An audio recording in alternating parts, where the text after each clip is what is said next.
Thank you very much. You're welcome. If you weren't gabbling, you ain't seen nothing yet, believe me. Good morning, everybody. Thank you for having me. As Hannah mentioned, we were on the radio last night on Martin Williams' show on Radio Derby, and he asked me, Dan, what are you going to be speaking about? And I said, when I've written it, I will tell you. That was not radio banter nor a joke. That was factually correct. So I'll be honest with you, this is kind of out of my comfort zone for a number of reasons. So I am a poet and a comedian and events programmer, but my kind of crowd is normally post-Watershed and after about 2 drinks deep. So this is very early for me. I apologise for those who, because I know it's not early at all, and I shouldn't be saying it's early, but for me, this is very early. And also, as you can appreciate, this is not persona me, this is not poet Dan or comedian Dan, this is me trying to be me, whatever the heck that means. A lot of comedians talk about the other guy. Bob Monkhouse talks about the guy that turns up when you step on stage. So if he's around, hopefully he'll be with us this morning. A bit of truth-telling on a Friday morning. Oh, that got very serious, didn't it? Goodness. I thought being out of my comfort zone, and with the theme being now, I could wing this. And I would go, oh, it's fine. I haven't got to plan anything. The theme is now. We'll talk about now. We'll talk about what's happening right now. And I thought last night, you know what? That's really disrespectful to everybody who's come and you know, given their time. And also, it's not really in the spirit of what we're discussing. So yes, we are going to talk about the now, but I have got notes, I promise you. I have put my homework in, I put my thought into it. And I have got notes, and we're going to see if I can stick to them. So this is going to be a venture for all of us. I want to start by talking about now and then. And of course, it's important to remember that when we talk about the now, we have to acknowledge where we've come from. And it goes without saying, we have all experienced as a global community an incredible few years brought on by unexpected and just unimaginable circumstances. So I'm not going to talk on it for long, I promise, but I am going to talk about lockdown, just because I think we have to acknowledge this in the now to talk about where we've been. When the pandemic hit, I had 7 tour dates left on a 30-date spoken word show I was working on, and had just started a brand new job part-time in Derby to help pay the bills. I have been freelance near enough since .1, and I thought a part-time job would just keep those quiet months ticking over, as I'm sure many of us can appreciate in the room. My first day at my new part-time job was the 26th of March, 2020. You'll see where I'm going with this, okay? So at 9 o'clock, I was in the new office being taught about the fire safety regulations. And at 12 o'clock, I was in my new boss's office, and he was saying, okay, Dan, go home. Something's going to happen. We will call you in the morning, okay? So literally 3 hours of induction, and then I was sent home, not knowing what was coming, as none of us did, not knowing what was going to happen. And, you know, obviously, that was a heck of a shock. I am in events management. That is my label. That's all I've ever done near enough since I was 16. And The Guardian once stated that events management was the 5th most stressful job. And the only time events management's been more stressful than when we are doing events is when events don't happen. In the space of one evening, my tour was cancelled, all my events work was cancelled, all the projects I was working on were cancelled. I guess, as I'm sure many people did in the room, that horrific stream of emails coming in, one after the other saying, I'm sorry, no, postponed, delayed, let's have a conversation. And I really found it difficult.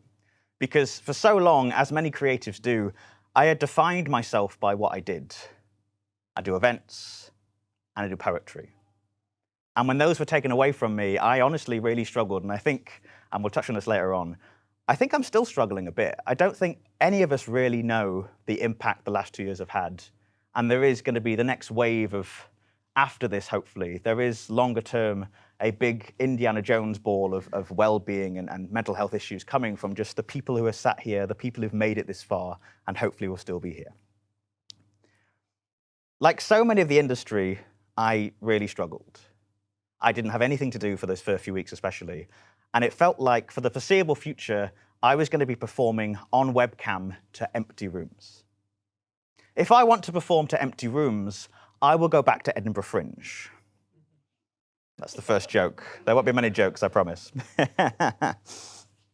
I was in various sort of online Zooms and Teams chats with industry and social networks, just talking about basically how we were getting on and how we were doing. And 2 of the scariest times I can think of, is I was on a Zoom chat in kind of a Midlands theatre network.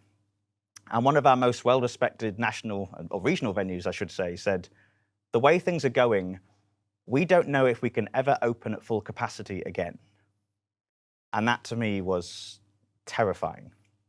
And I remember when they had the COVID memorial service at Manchester Cathedral, they could only have 75 people in that space because of restrictions at the time.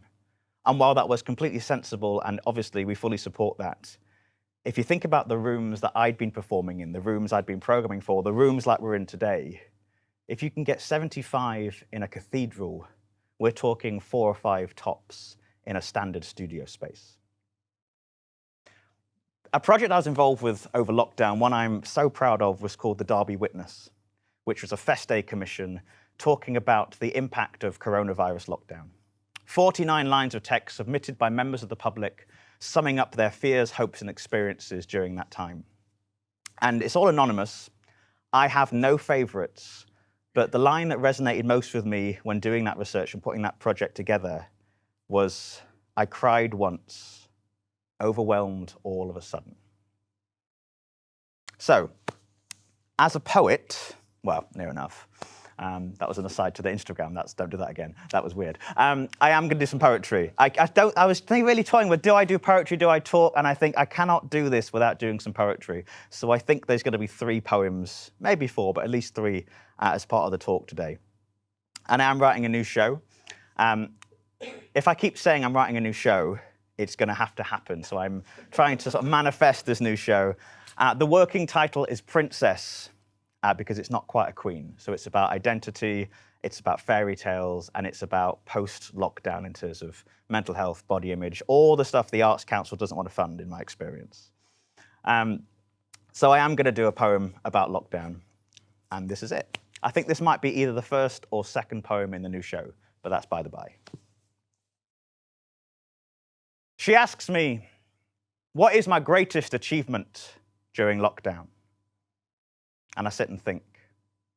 Wearing the only formal shirt that still fits buttoned down to just above the waist because the fabric won't stretch round any further. Sorry, did I say the shirt fits? I lied. Well, this is an interview. Everybody lies. And it's on Zoom. And this project won't happen under the current circumstances anyway, so what does it actually matter what I actually say? She asks me, what is my greatest achievement during lockdown? And I gather my thoughts. Don't dare breathe in too deep in case something bursts. Jogging shorts, which have never jogged a day in their life, digging into my skin, thankfully outside of view of the computer screen. It dawns on me, this interviewer is the only woman I'm not related to who has ever seen inside my bedroom. My teenage bedroom. In my parents' house, my angsty red and black sex dungeon without the sex. If these walls could talk, they would have nothing to say. I need this job. I need this job. I shaved for this job. I cleaned for this job. Even if it doesn't happen, I need something creative to get me out of bed in the morning because I can't quite face the alternative. She asks me, what is my greatest achievement during lockdown? And I say, honestly, exercising every day and still managing to put on weight. 15 stone 9 at time of writing. Thank you. Oh, sorry, I should explain. When I say thank you, you haven't got to clap. But if you would, I would feel 10 times better about myself. Thank you. Huzzah!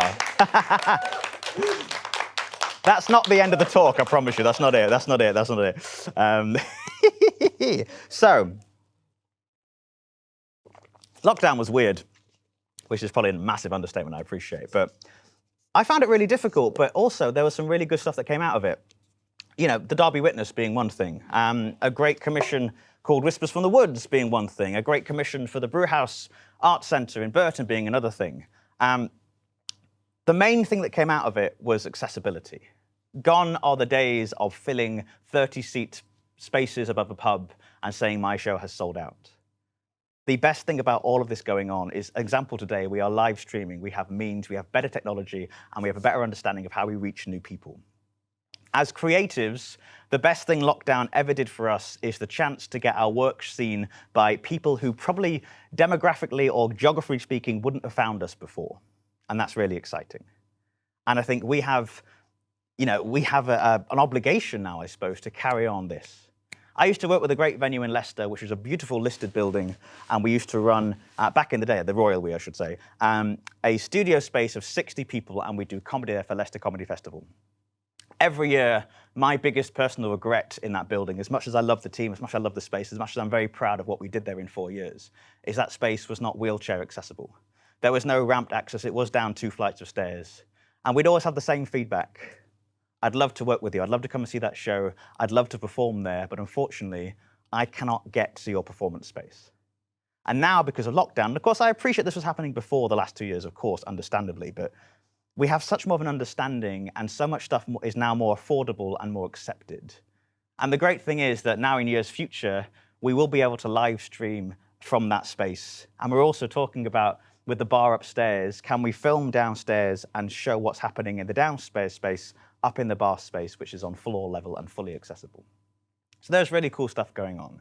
And I think personally speaking, I'm really proud of how far as an industry we've come and how we are now considering these things. And there's great, Quad's a great example, Derby Theatre's another great example. People talking about accessibility like it's just a given, and it should be. It's not an extra requirement or a secondary thought. It's from day one, from point one, from the first conversations.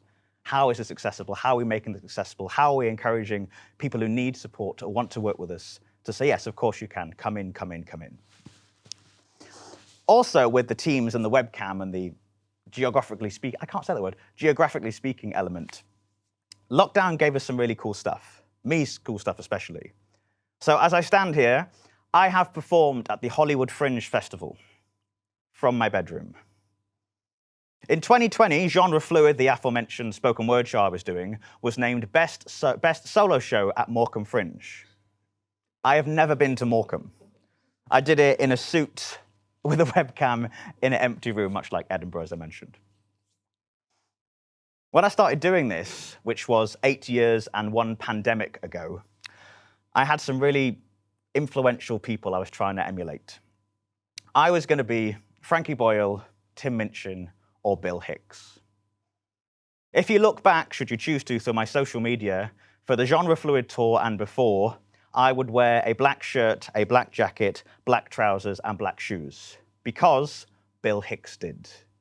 And I thought, you know what, the closest I'm ever going to get to being Bill Hicks is to wear what Bill Hicks wore on stage. When I was first fresh out of the box, because of Tim Minchin, I wore no shoes, or socks. Everywhere I'd perform would be bare feet. And the reason I stopped doing that is my first year in Leicester Comedy Festival, I did a sort of work in progress, sort of scratch performance. And after the show, this guy came up to me and said, "Here's £10 for your bucket. Buy some shoes." Oh, it gets worse. He said, "I sat there for 45 minutes and didn't hear a word you said because I was just thinking, why is he not wearing any shoes?" So it's all about development. And, even now, I think it's fair to say there's a slight Bill Hicks element in this outfit today.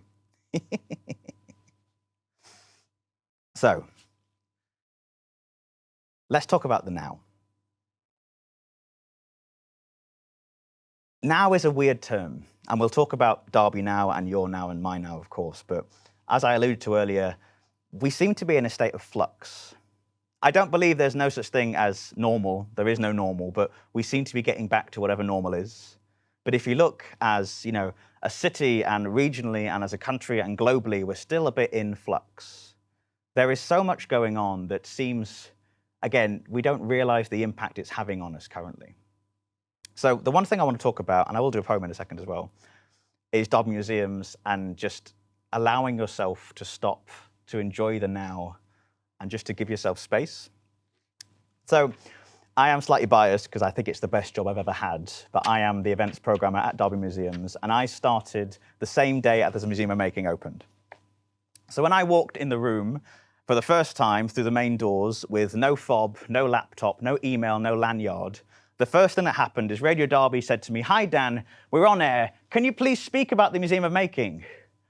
And I said, "No, I'm really sorry. I've literally just arrived. I can take no credit for anything they've done in the last X amount of years, but I will definitely take credit partly for the last year."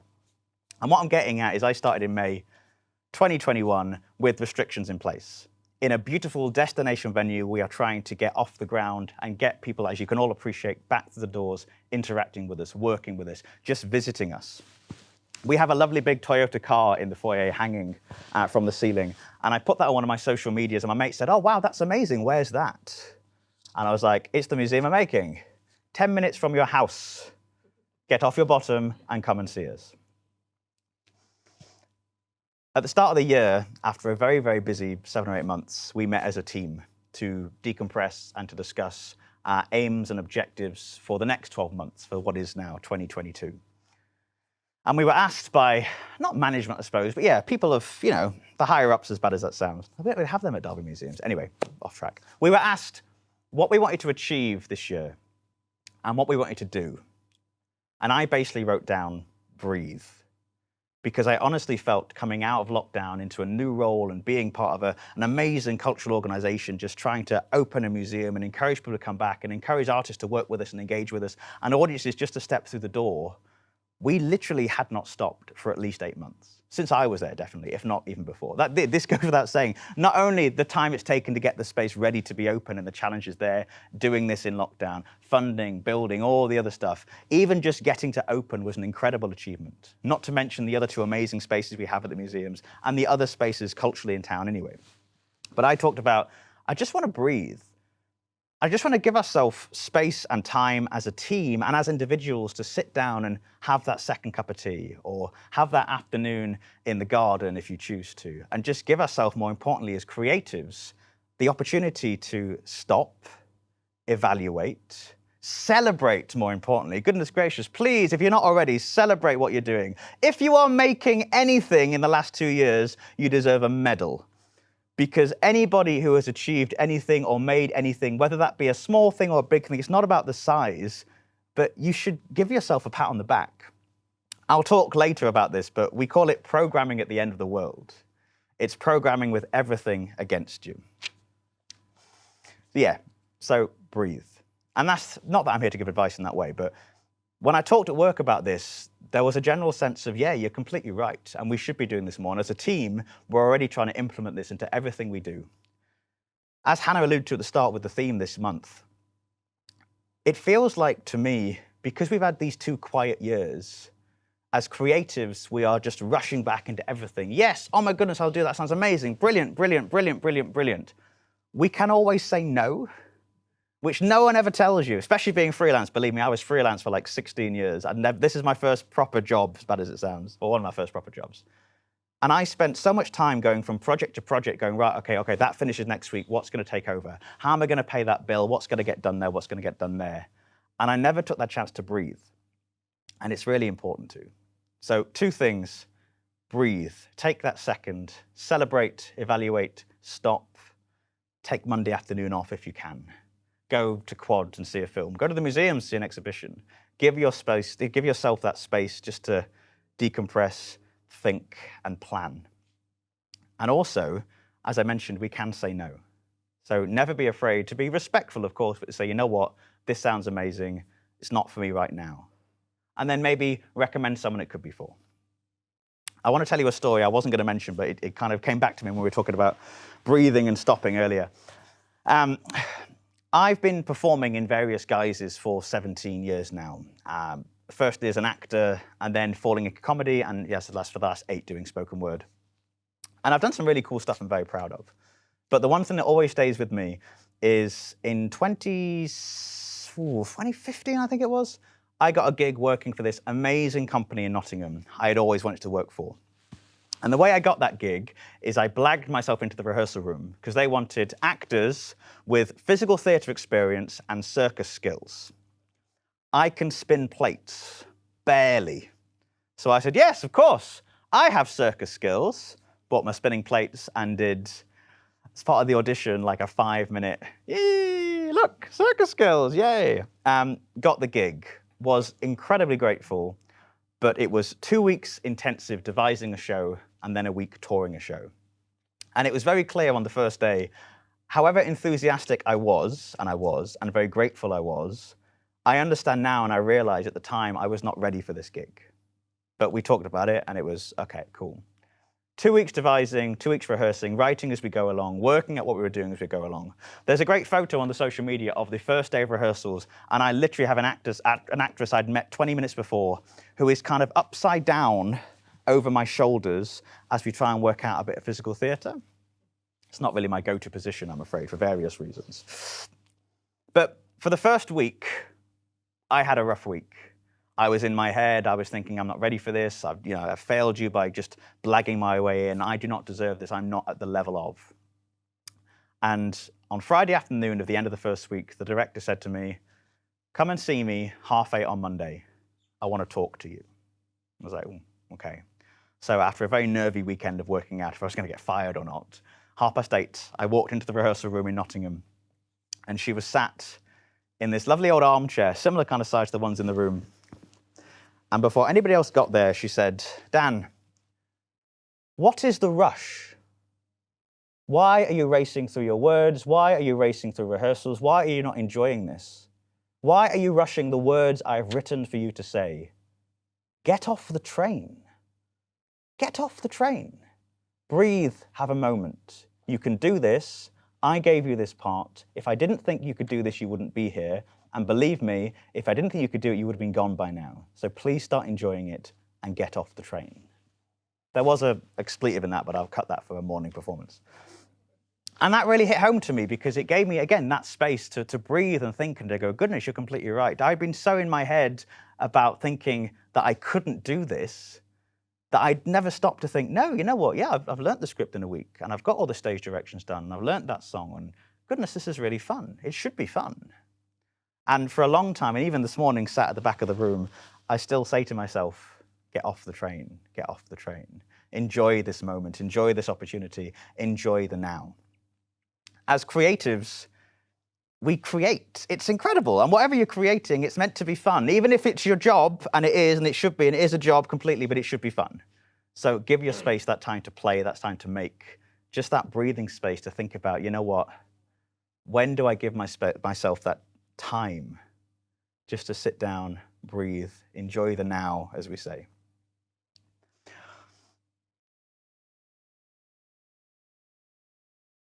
Let's do a bit of chat and I'll do another poem. I've just wrote challenges in the cultural sector. The now of Derby, the now where we are now as we sit here. As I touched upon earlier, there are many, many challenges across the board. I'm very lucky enough to work and collaborate with some amazing cultural organisations, both in Derby and further afield, and we're all having the same conversations. In some places, audience numbers are lower. People are still hesitant about coming back to stuff, and it feels like, in my opinion, there's two camps. There are the people who've gone, I've been shut down for 2 years, I'm going to see everything without hesitation, I'm going to go on holiday, I'm going to see that show, I'm going to go and see that, I'm going to support that. Brilliant, we love them. But we also love the people who are not quite there yet. That slight hesitation, myself included, who go, that sounds great, but I'm not quite ready. I've got family members I have this conversation with weekly at Downton Abbey, the new film. I'd love to see that in the cinema. I'm not quite ready. And they are equally as valid. So as creatives, as cultural people, as cultural organizations, our job is now about supporting the people who want to come back and rush back to us and say, yes, this is brilliant. I'll take 20 tickets for those shows, please. And equally look after the people who are still, understandably, validly cautious, which is why the accessibility and the streaming is so important. I've wrote on my notes, hesitation / to hell with it. And there's also other things to bear in mind. It's not just the pandemic affecting the now. The cost of living crisis, the state of the government I'll not go into, I promise. Things happening in the country, things happening in the world. There is so many things to consider that we have to consider. And to put ourselves in our audience places and our customers' places and our clients' places, they will also be considering. As I mentioned, if you're making anything today, give yourself a pat on the back because it's so difficult. It really, really is. And we should never lose sight of that.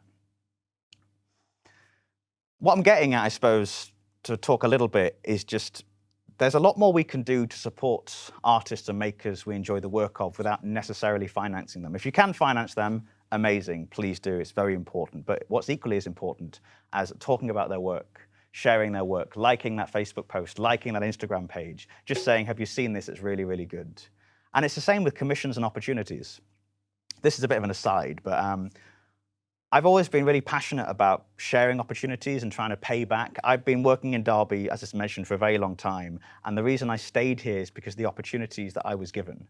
We thrive on collaboration, we thrive on co-production. And if there's something that's not right for me, I will try and share it or find someone that is. And I was really happy yesterday because I spoke to a mate of mine doing a gig over Easter, and she was having a really, really rough time finding work after lockdown, as a lot of us were.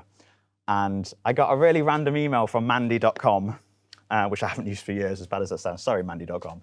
And it was acting opportunity Birmingham. And I thought, oh, my friend would be great at that. And I sent it to her and said, look, I hope you're doing well. Saw this, thought of you. What do you reckon?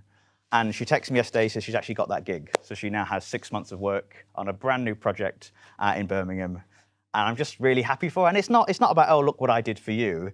It's really important, as I mentioned, just be kind. And if you see something for someone you know, oh, wow, they'd be great at that. Have you seen this? Because that builds your relationship, that builds your working relationship. And then hopefully when they're in the position to do that back to you, they'll think of you, definitely. How are we doing for time? Because are we good? I've got notes, but it's gone, not out quite out the window, but I've gone a bit all over the shop. We're living in the very true. All right. Let me do a poem, and then we'll talk about the museum, and then we'll do the question and answers bit. So this is genre fluid. It was published by Big White Shed with support from the Big House in 2019. I always sound really cringe when I say this, but it's not meant to be a brag. There were 300 copies sold. They're all out in the world, so this is out of print, unfortunately, but this is the last book left. And the reason I have this book, as you might be able to see in the room, it's covered with notes and different thoughts. But this is the book that got covered in Edinburgh Fringe rain. So this is why I kept it. This is the one book that on an unexpectedly wet August day in Edinburgh for the Fringe literally got drenched. So it very became my kind of spiritual book of the show. Genre fluid is a study into labels in the arts, in everyday life, and in the LGBTQ+ community. And I'm going to do an old poem that I haven't done for quite a while, actually, but it was written in Derby, about, to an extent, Derby, and especially with the theme of the now, I just thought it was quite appropriate. So this is called Sounds of the City. When chaos rains down and you drown in the sounds of the city, take a second. Learn to reflect and remember to ground yourself. Breathe deeply. Repeat as necessary. Yes, things are scary and unexpected. Undetected curveballs fall constantly but honestly. If life were a straight line and you were always on time, you wouldn't find half the answers to the questions or the people you have learned so much from. You're not the only one who struggles. We are all weighed down by our own troubles, chained to our old boulders, yet silently we soldier on, not wanting to be a burden. But I am certain people care about you. And should you choose to, and believe me, you should choose to, tell them. Tell them and they will care and help and support and listen. For we are the human race, and this is what we do best. There is no test to fail, no right or wrong. Pour your favorite drink, put on your favorite song, take that second. Never second guess. You are blessed simply by just being here. The alternative is a lot less attractive. Remember that. Some good people didn't make it this far. Who you are and where you are is where you're supposed to be. I believe this wholeheartedly. Things will get better. Things will get better. Things will get better. Just you wait and see. Thank you. Yeah. Well remembered. Let's talk about Derby, one of my favourite topics. I started working here, I'm born and raised just about, and started working in Derby when I was 17 at Derby Playhouse, that was, as a front of house usher. Very, very grateful. Again, the opportunities I've had are amazing, and one of the things I'm so passionate about is giving back. If you sort of look back at my career, it's very much about supporting grassroots artists and nurturing artists and organization and creatives, because that's what happened to me, and I was so grateful and lucky, and well, it made a massive difference. And I think now with the museum job, I am the first events programmer there, and that is why we are so passionate as an organization. I'm so passionate about supporting, nurturing, celebrating makers and artists. And I hope you'll see in the work we are producing and co-producing, there is that line of, this is what we're trying to achieve. We're trying to support, we're trying to nurture, we're trying to create, we're trying to make these connections, give these opportunities. Derby has always had a really bad rap. When I started working here, there was this incorrect impression that in the East Midlands Triangle, it goes Leicester, Nottingham, and then Derby down the bottom. And it's ridiculous, because for a city this size, we achieved so much. And yes, okay, I have to say, we might not shout about it as much as we should do. We're quite modest, and that needs to change. We need to be more shout, shout, celebrate. But if you look at what happens in this city across a 12-month period, it's incredible. The book festival starts today, Fest Day in September, the Folk Festival October, the Film Festival at Quad, the Furthest from the Sea Festival in June, the Ram Comedy Festival in May. There is all these amazing things. I don't know any other city where once a month there is a big, large event that you can get involved with, and it's affordable and accessible and celebrates this wonderful city we live in. And in terms of what's coming, it's going to get even better. Slightly biased. Museum of the Year nominated Museum of Making is incredible. Thank you. We have the new Joseph Wright painting at the Museum and Art Gallery, which is, I said earlier, I'm not a visual person by any means, but it's stunning and it's beautiful. And at Pickford's House, our third space, we have a world-class toy theatre exhibition opening in about 2 months that is going to put that space on the map. But it's not just the museums. Derby Theatre are producing wonderful content of touring national quality, and it's so good to see working with local artists. In Good Company is working with 6 local artists. They're commissioning Jamie Thrasavulu to write a play about Derby County. Isn't that incredible? We've got Quad, we've got Dada, we've got the Market Hall coming, we have the wonderful new venue at Beckett Well coming, we have the new Derby Theatre space behind me, which will be in the place of the assembly rooms. I hope that's common knowledge. I'm not sure if it is, but it'll be fine. We'll get away with it. So what I'm saying is, when you are thinking about the now and taking that time to breathe, if you're sat on the marketplace or sat on Cathedral Green or sat in the book cafe, for instance, just look around you and sense that passion and potential that this city has and the people in it have. And the other thing I want to mention is just communication. We, as a small community of makers, are very interwoven. Everybody knows everybody else, and it's brilliant. The thing I love about Derby is you can walk over, knock on the door and say, can I have a cup of tea, please? And you go, yeah, of course, come in. And with Teams and Zoom, it's even easier. But we also have a job, and this ties back into what I was saying about, supporting audiences. As well as communicating and creating together, we have an obligation to make sure that Joe Bloggs walking his dog on Chester Green on Friday night knows what's happening. Because this is their city as much as ours. And we are all makers, we are all artists in our own right. And we are very, very, very good at encouraging each other, supporting each other, nurturing each other. And I really want to make sure that as creatives, we have open doors and no big white walls. I'm going to finish with one little poem, and then we'll do a bit of a Q&A if that's all right. Thank you all for listening. This has been awesome. I hope it's been beneficial. I know it's been a bit rambly. I will finish with a little poem in a second. If you have enjoyed my speaking today, my name is Dan Webber. If you haven't, I'm Jason Manford. So please tweet accordingly. I will do a little poem, and then we'll do a bit of a Q&A. This is called Friday, the 18th of February. Friday, the 18th of February. A roof tile falls, narrowly avoiding a woman waiting for a bus. The woman is fine, but understandably shaken.